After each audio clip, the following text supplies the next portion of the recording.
Bonjour, le projet d'aujourd'hui, un relooking complet d'un ancien porte-manteau en chêne qui était totalement à l'abandon à l'extérieur sur un terrain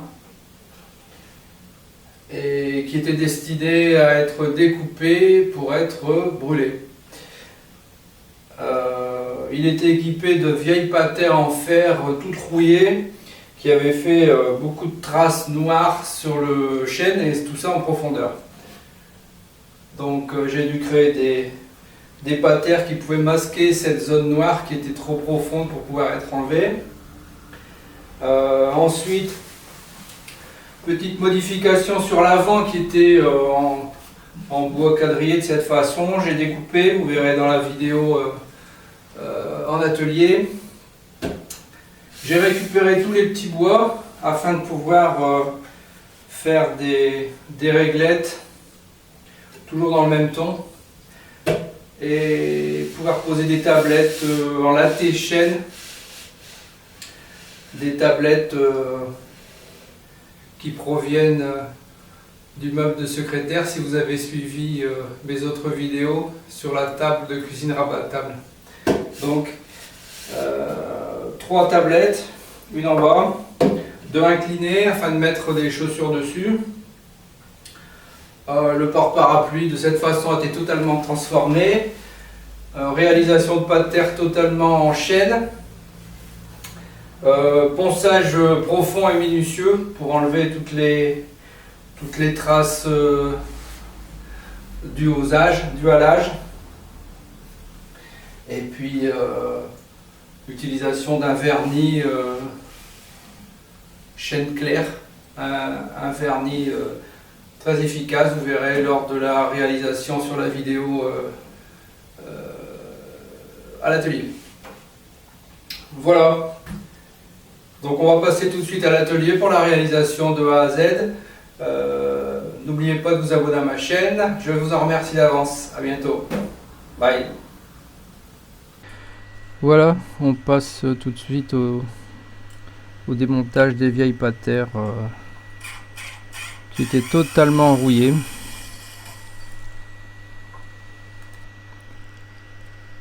Et de ce fait, un peu délicate à dévisser, hein, avec des vis à tête droite.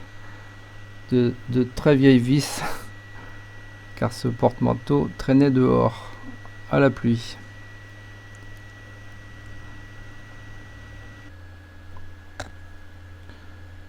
Voilà, donc il a fallu quand même plusieurs efforts pour enlever ces vis. Vis rouillées dans du chêne, ça ne s'en va pas tout seul. D'ailleurs, vous allez voir tout de suite l'état du bas du porte-manteau. Il était sur 20 cm, complètement encrassé et les pieds étaient dans la terre, je le répète, à l'extérieur, aux intempéries. Voilà, mais c'est du chêne, et avec du chêne on peut arriver à faire de belles choses, même avec du vieux chêne. Voilà, après enlever les patères, on saute sur la ponceuse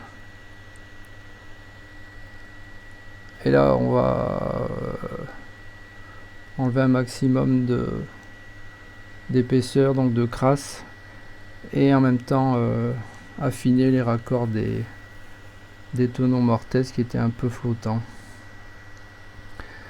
Voilà pour les endroits exigus. L'outil multifonction avec son disque de 115 mm. Maintenant pour ce relooking, pour ce qui est prévu après, il va falloir enlever les croisillons centraux. Donc je vais préparer un guide qui va être utile de 2 façons. La première façon, éviter à la lame de l'outil multifonction de vibrer, toutes les lames vibrent puisque c'est un outil vibrant oscillant, et d'éviter de partir de biais, de pouvoir conserver un alignement vertical parfait pendant la coupe. Lame à bois, c'est pas une lame mixte, c'est vraiment une lame à bois beaucoup plus efficace que les lames mixtes. Voilà, c'est assez vite coupé et quasiment à raser. Il suffira de peaufiner les détails à la ponceuse pour bien tout araser. Les tenons étaient bien faits, donc il n'y a pas eu besoin de mastiquer ou quoi que ce soit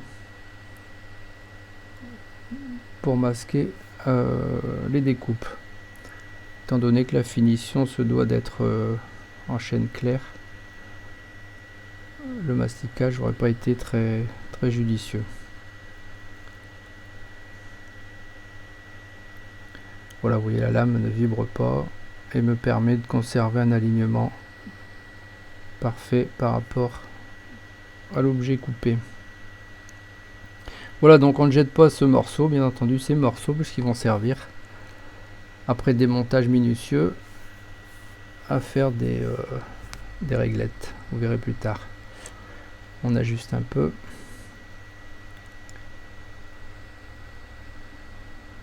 Et puis quelques petits grattages au racloir pour enlever des taches noires, des taches noires de rouille. Voilà, c'est un ancien fer de rabot qui a été recyclé comme grattoir.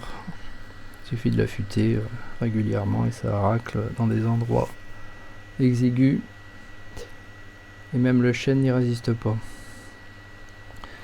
Donc derrière ça, ponçage pour affiner la découpe et bien mettre à ras le morceau de tenon qui est resté dans la partie apparente. Ponçage du bas avec la grosse ponceuse pour ajuster, comme je disais tout à l'heure, pour bien ajuster les pièces de bois qui avec le temps ont bougé et avec la pluie ne se sont pas arrangées. Voilà, toujours peaufinage des zones délicates où la ponceuse n'arrive pas à enlever en profondeur, sinon ça risquerait de faire des trous. Là, avec le racloir, on arrive à racler tout en longueur et de conserver une certaine planéité au bois. Voilà, après un petit affûtage à la pierre douce. Voilà ce que ça donne après avoir enlevé les pas de terre. Vous avez les gros trous plus les taches noires de rouille qui sont en profondeur et qu'on ne pourra pas enlever. Donc avec les croisillons coupés tout à l'heure et démontés délicatement, je vais découper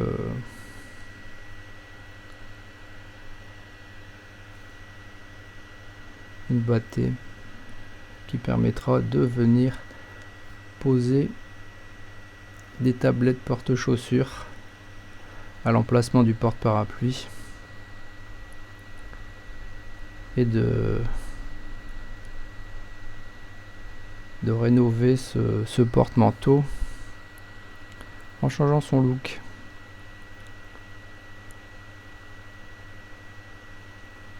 Voilà le chêne, vous voyez, même après des années à l'extérieur, dès qu'on le coupe, dès qu'on le travaille, il est toujours aussi beau et l'odeur du chêne est très particulière, très agréable quand on travaille dessus. Voilà, c'est découpé, ça va venir se positionner de cette façon. Le panneau, l'aggloméré plaqué chêne en provenance du meuble démonté qui a fait l'objet d'une vidéo précédente de la table rabattable. Voilà, ces tasseaux seront vissés sur le côté. Là on règle l'inclinaison pour trouver une bonne inclinaison pour mettre des chaussures, donner un certain look, pas mettre à plat. Découpe des onglets après réglage de l'inclinaison. Voilà, il est temps maintenant de tracer et poser les 4 réglettes pré-perçage des réglettes.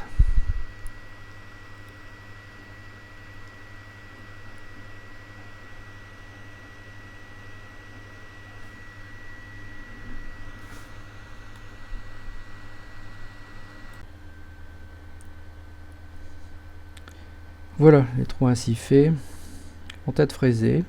Il suffit d'adapter une petite fraise sur XO. Et ainsi fraiser le chêne afin de faire disparaître totalement la tête de vis, afin que ça ne gêne pas à la pose des tablettes porte-chaussures. Voilà, comme je le dis toujours, n'oubliez pas de faire des trous pilotes. Trou pilote, c'est un trou avec une mèche qui est du diamètre de lame de la vis. Donc le corps de la vis où vient se positionner le filet. Ça évite d'éclater le bois, ça évite de fatiguer les outils, voire de sauter les têtes de vis.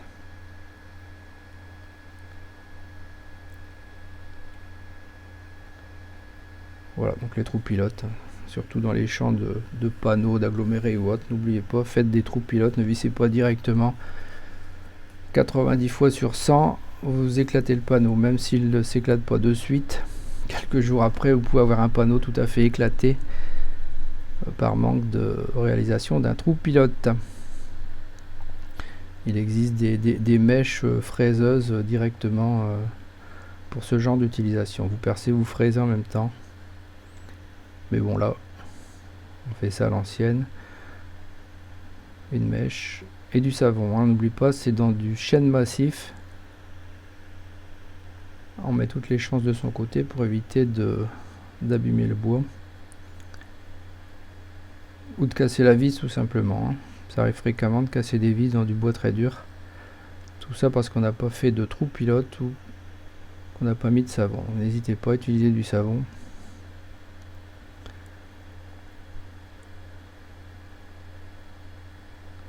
Ça vous permet de visser et de dévisser avec un minimum d'effort. Voilà, maintenant il est temps de reporter les dimensions sur l'autre côté de la face où vont venir les deux autres porte-tablettes.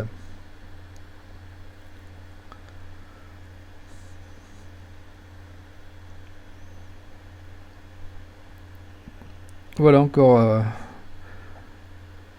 du fraisage, vous voyez, cette petite visseuse vient vraiment bien à point.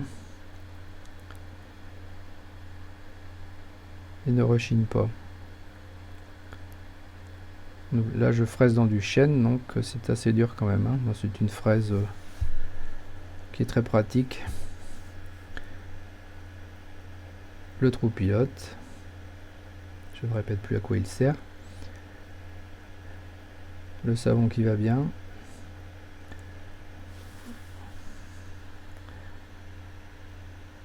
Voilà. Donc une fois ces porte-tablettes posées, on va pouvoir passer à la découpe des tablettes.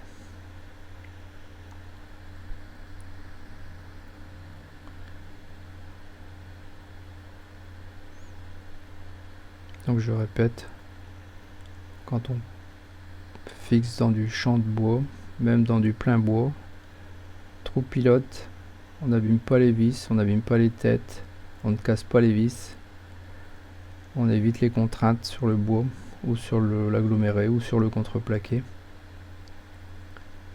Et quand c'est du bois dur, on ajoute du savon. Il suffit de racler la vis sur une savonnette et ça fait bien l'affaire. Voilà, on pourra voir qu'XO ici aura bien aidé dans cette réalisation.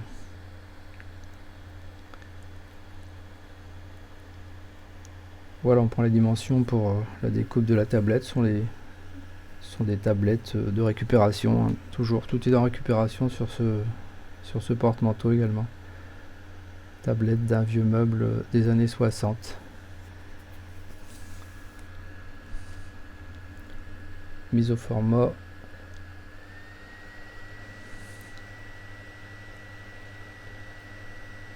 Et réalisation rapide d'une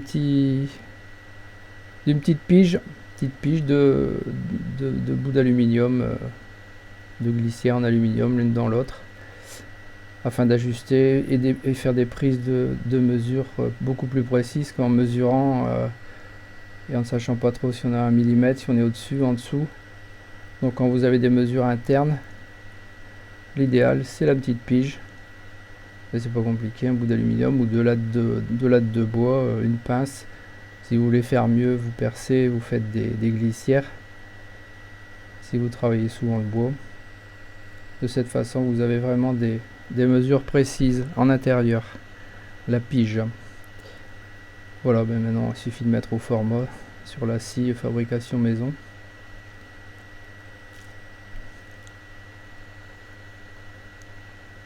Voilà, de cette façon ça s'ajuste parfaitement. Pas toujours facile quand on prend des mesures avec 1 mètre dans des intérieurs, c'est pas évident. On a souvent des écarts, 1 mm de trop ou 2 mm de moins. Et le projet est déjà moins bien fini. Donc n'hésitez pas, utilisez une pige.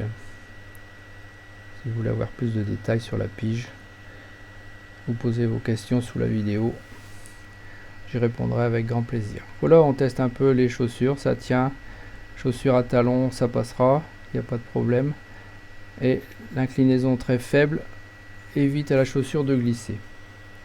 Et si toutefois elle viendrait à glisser, eh bien, il suffira d'ajouter une languette de velcro anti-glisse.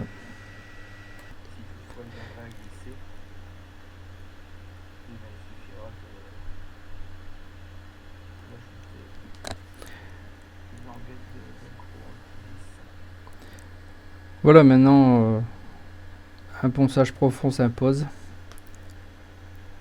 avec des disques Bosch Best Paint du 120 idéal, des disques anti-encrassement qui vont permettre d'enlever le vernis des années 60 qui était hyper costaud. Mais si je veux conserver un aspect chaîne claire et pour tout l'ensemble soit uniformisé, il faut absolument mettre à blanc le panneau. Et c'est ce qu'on va faire avec la ponceuse, qui va permettre d'enlever tout ce vernis et de donner un aspect chaîne nature à ces tablettes. Une fois vernis en finale, ressembleront comme 2 gouttes d'eau au reste du chêne.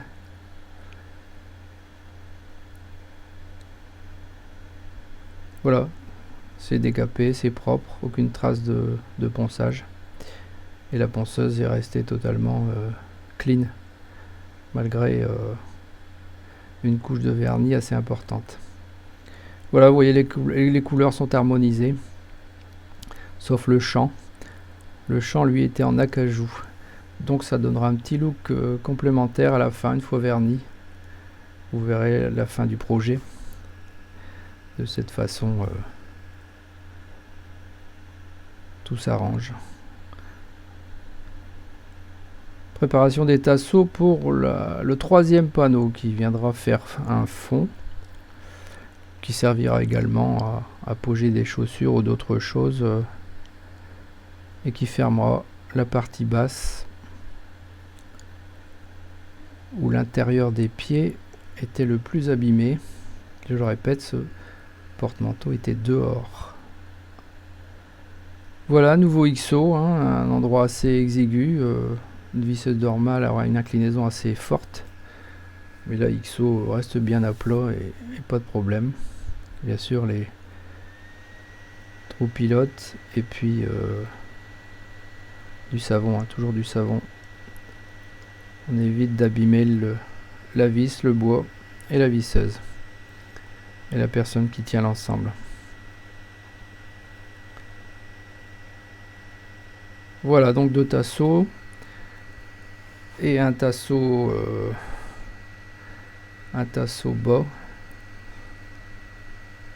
au cas où la charge serait peut-être un peu élevée, mais j'en doute. Voilà, cette première partie est terminée. On se retrouve tout de suite sur la deuxième partie du projet. Merci d'avoir regardé. À tout de suite. Bye bye.